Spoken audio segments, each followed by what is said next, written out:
வணக்கம் dear students. இன்னைக்கு நம்ம 12th ஸ்டாண்டர்ட் 4th சாப்டர் உயிரி தொழில்நுட்பவியல் பாடத்தினுடைய கண்டென்ட்டை பார்க்க போறோம். இந்த உயிரி தொழில்நுட்பவியல் செயல்முறைகளும் நெறிமுறைகளும் அப்படின்னு சொல்லக்கூடிய பாடப்பகுதியினுடைய தொடர்ச்சியாக இன்னைக்கு நம்ம பார்க்க போறது உயிரி தொழில்நுட்பவியலுடன் இணைந்த துறைகள் பார்க்க போறோம். பயோடெக்னாலஜியில் எவ்வளோ டிபார்ட்மெண்ட்ஸ் அதோட அசோசியேட்டடாக இருக்குங்கிறது நம்ம இன்னைக்கு பார்க்கலாம். வாங்க என்னென்ன துறைகள் இருக்குன்னு பார்க்கலாம். மரபணுவியல், மூலக்கூறு உயிரியல், நோய் தடை காப்பியல், நுண்ணுயிரியல், செல் உயிரியல், உயிரி வேதியியல், உயிரி தகவலியல், உயிரி இயற்பியல், நானோ உயிர் தொழில்நுட்பவியல், உயிரி மருத்துவ பொறியியல், திசு பொறியியல், வேதி பொறியியல் போன்ற பல்வேறு விதமான துறைகள் நவீன உயிர் தொழில்நுட்பவியலோட சேர்ந்திருக்கு. ஒவ்வொரு துறைகளாக நம்ம இப்போ பார்த்தலாம். மரபணுவியல் என்பது என்ன அப்படின்னு பார்த்தீங்கன்னா, உயிரினங்களில் எவ்வாறு மரபு பண்புகள் மரபணுக்களின் மூலமாக அடுத்தடுத்த சந்ததிக்கு கடத்தப்படுகின்றது, அதே நேரத்தில் எப்படி சந்ததிகளுக்குள்ளே எப்படி வேறுபாடுகள் தோன்றுகின்றன என்பதை பற்றி படிக்கக்கூடிய ஒரு பிரிவு தான் மரபணுவியல். அடுத்ததாக வருவது மூலக்கூறு உயிரியல், அதாவது மாலிகுலர் பயாலஜி. மூலக்கூறு அளவில் உயிரிலை பற்றி படிக்கும் பிரிவு. மூலக்கூறுகள் என்பது உயிரினங்கள் அனைத்தும் செல்களால் ஆனவை. செல்கள் என்பது அடிப்படையாக எப்படி உருவாக்கப்படுகின்றன அப்படின்னு பார்த்தா, அவை உயிரற்ற மூலங்களில் தான் உருவாகின்றன. அது நமக்கு ஒரு எந்த மாதிரியானதாக இருக்கலாம், அணுக்களாக இருக்கலாம், மூலக்கூறுகளாக இருக்கலாம், படிவங்களாக இருக்கலாம், நிறைய நம்ம பார்த்துருக்கோம். அந்த மாதிரியான மூலக்கூறுகள் அளவில் உயிரிலை பற்றி படிக்கக்கூடியதுதான் மாலிகுலர் பயாலஜி. இப்போ நம்ம எந்த உயிரினுடைய எந்த ஒரு பகுதியை செல் பகுதியை எடுத்துக்கிட்டீங்கனாலும் அங்கே இருக்கக்கூடிய ஒரு வேதிப்பொருட்கள், அதனுடைய அடிப்படை மூலக்கூறுகள் இவற்றை பற்றி படிப்பது தான் இது. அடுத்ததாக வருவது நோய் தடை காப்பியல், இம்யூனாலஜி.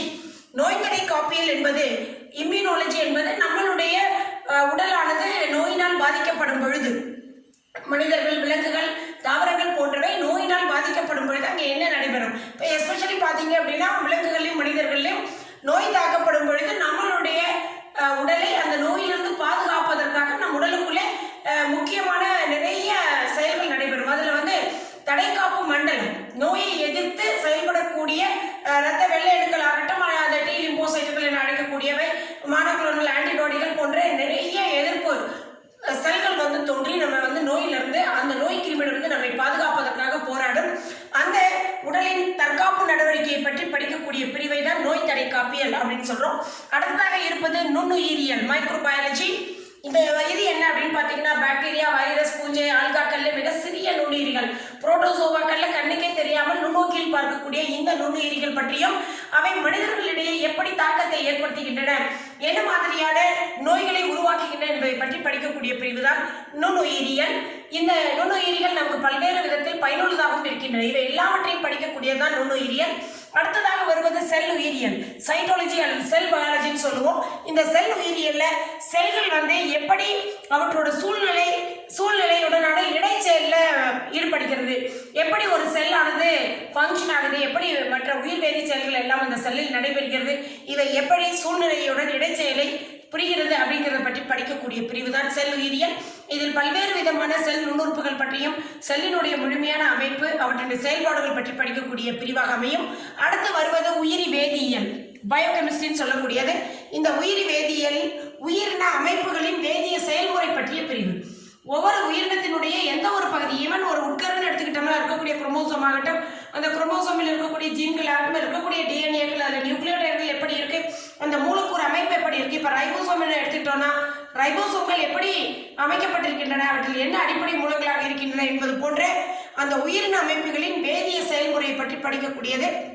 அப்போ நம்ம அந்த கார்போஹைட்ரேட் ஆகட்டும், புரதம் ஆகட்டும், அதில் இருக்கக்கூடிய தாது உப்புகள் ஆகட்டும், கொழுப்பு அமிலங்கள் ஆகட்டும், இது மாதிரி பல்வேறு விதமான ஒரு கரிம மூலக்கூறுகளை அதனுடைய வேதிய செயல்முறை பற்றி படிக்கக்கூடிய பிரிவு தான் பயோகெமிஸ்ட்ரி, உயிரி வேதியியல். அடுத்து வருவது உயிரி தகவலியல். இது பயோ இன்ஃபர்மேட்டிக்ஸ் அப்படின்னு சொல்லக்கூடியது.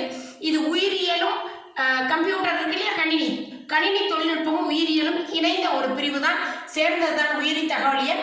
இங்கே கணினி தொழில்நுட்ப உதவியுடன், கம்ப்யூட்டர் டெக்னாலஜியோடு நம்ம நிறைய உயிரினங்கள் பற்றிய தகவல்களை நம்ம சேகரித்து வைப்பது, அதை எப்படி நம்ம அந்த உயிரி தகவல்களை மேலாண்மை செய்கிறோம் என்பதை பற்றி படிக்கக்கூடியதுதான் பயோ இன்ஃபர்மேட்டிக்ஸ், உயிரி தகவலியல். அடுத்ததாக வருவது உயிரி இயற்பியல், பயோபிசிக்ஸ். இந்த உயிரி இயற்பியல் என்பது உயிரியல் பிரச்சனைகளுக்கு உயிரியலில் என்ன மாதிரியான பிரச்சனைகள் உயிரினங்களுக்கு ஏற்படுகின்றன என்பதை இயற்பியல் கொள்கைகள் மற்றும் முறைகளின் பயன்பாட்டின் அடிப்படையில் அவற்றிற்கு தீர்வு காண்பது, இதுதான் பயோபிசிக்ஸ். அடுத்ததாக வருவது நானோ உயிர் தொழில்நுட்பவியல், நானோ பயோடெக்னாலஜின்னு சொல்லக்கூடியது. இது ரொம்ப அட்வான்ஸ்டாக இப்போ இருக்கக்கூடியது. மிக நுண்ணிய அளவில், நானோ என்பது மிக சிறிய அளவில் அளக்கக்கூடிய ஒரு அளவு. அப்போ உயிரியல் மற்றும் உயிர் வேதியியல் பயன்பாட்டுடன் கூடிய ஒரு நானோ தொழில்நுட்பத்தை பற்றிய பிரிவு தான் இந்த நானோ பயோடெக்னாலஜி. அடுத்தது உயிரி மருத்துவ பொறியியல்.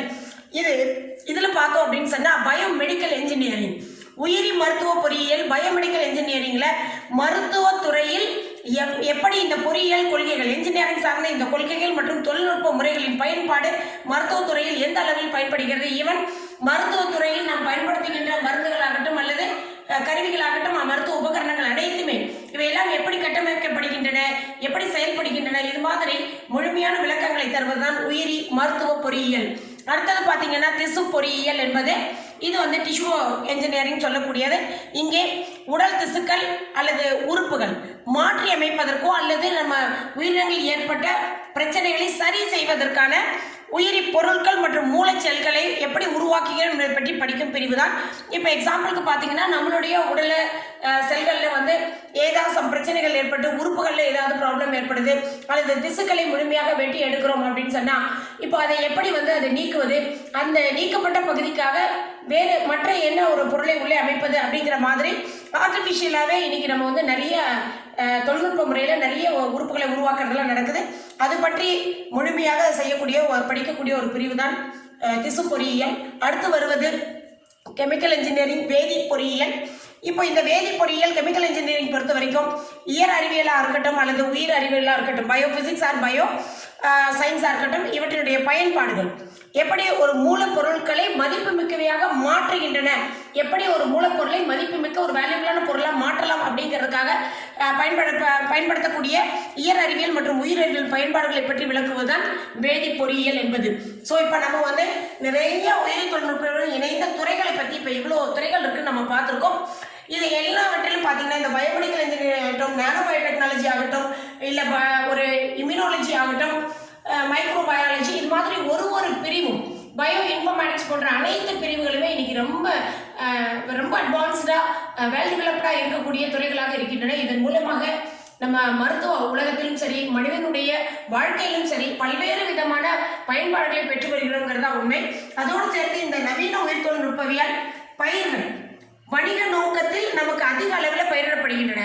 வியாபார நோக்கில் நமக்கு ரொம்ப புரதச்சத்து மிகுந்த ஒரு பருப்புகளை இன்னும் அதிகமான அளவில் அமினோ அமிலம் தரக்கூடியதாகவோ அல்லது வைட்டமின் ஏ கொண்ட ஒரு அரிசி ரகத்தை உருவாக்குவது, இது போன்று வணிக நோக்கில் அதிக அளவில் பயிரிடப்படுகின்ற தாவரங்களை வளர்ப்பது இந்த உயிர் தொழில்நுட்பவியல் முறை மூலமாகத்தான்.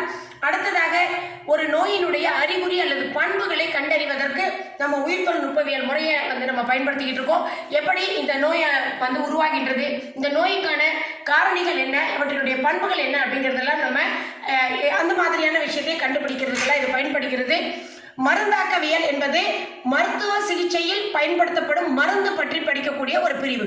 மருத்துவ சிகிச்சையில் நம்ம என்ன மாதிரியான மருந்துகள் பயன்படுத்துகின்றோம் என்பதை பற்றி படிப்பதுதான் மருந்தாக்கவியல்.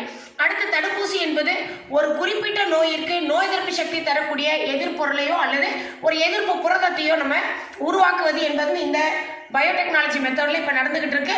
நிறைய தடுப்பூசிகளையும் நிறைய நோய் எதிர்ப்பு பொருட்களையும் நம்ம உருவாக்கிட்டு இருக்கோம்.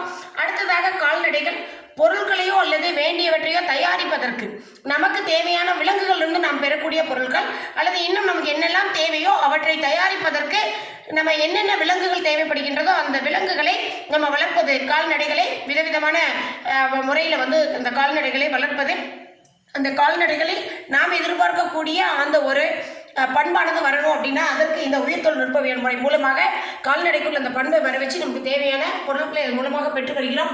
இவையெல்லாம் இந்த பயோடெக்னாலஜி முறை மூலமாகவே, உயிர் தொழில்நுட்பவியல் முறை மூலமாகவே சாத்தியம் என்பது நமக்கு மிக தெளிவாக இதில் புரியும். இது நமக்கு ஒரு தேர்வு சார்பாக நம்ம படிச்சே ஆகணுமா அப்படிங்கிற மாதிரி எல்லாம் கிடையாது. இப்போ இங்கே நான் கொடுத்துருக்கிறது எல்லாமே ஒரு மாடர்னைஸ்டாக ஒரு மாடர்ன் பயோடெக்னாலஜி, நவீன உயிர் தொழில்நுட்பவியலில் என்னெல்லாம் அட்வான்ஸ்டாக நிறைய பிரான்ச்சஸ் ஆஃப் சயின்ஸ் வந்திருக்குங்கிறத நம்ம தெரிஞ்சுக்கணுங்கிறதுக்காகவும் இதனுடைய வேல்யூ என்னன்னு நம்ம புரிஞ்சுக்கிறதுக்காக மட்டுமே இங்கே இந்த பாடப்பகுதியை நான் விளக்கி சொல்லியிருக்கேன்.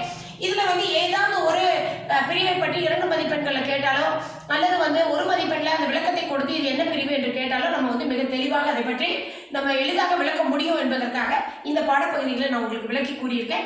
ஸோ இந்த ஒரு அறிவியல் பிரிவையும் நம்ம தெளிவாக கொஞ்சம் கூர்ந்து நோக்கினோம்னா இவை எல்லாவற்றையும் பற்றியும் நம்ம சின்ன கிளாஸ்லேருந்து லோவர் லெவல்லேருந்து நம்ம படிச்சுட்டே இருக்கக்கூடியதான் சில பிரிவுகள் மட்டும்தான் நமக்கு புதியதாக இருக்கும். ஸோ இந்த பிரிவுகளை மீண்டும் ஒரு முறை நம்ம வந்து ரிவைஸ் பண்ணும் பொழுது பார்த்தீங்கன்னா இது ரொம்ப தெளிவாக விளங்கும். அடுத்து இந்த பிரிவுகள் நமக்கு ஹையர் எஜுகேஷனுக்கு இது மிக மிக பயனுள்ளதாக இருக்கும் என்பதை மனதில் வச்சுட்டு என்ன மாதிரியான பிரான்ச்சஸ் இருக்குது அப்படிங்கிறத தெளிவாக படித்து மனசில் வச்சுக்கோங்க. அடுத்ததாக அடுத்த வகுப்பில் உங்களை நான் எப்படி உயிர் தொழில்நுட்பவியல் முறையில் முதலாக வந்து நம்ம நொதித்தல் என்ற ஒரு ப்ராசஸ் எப்படி நடைபெறுகிறது என்ற ஒரு பாடப்பகுதியோடு உங்களை சந்திக்கின்றேன். நன்றி, வணக்கம்.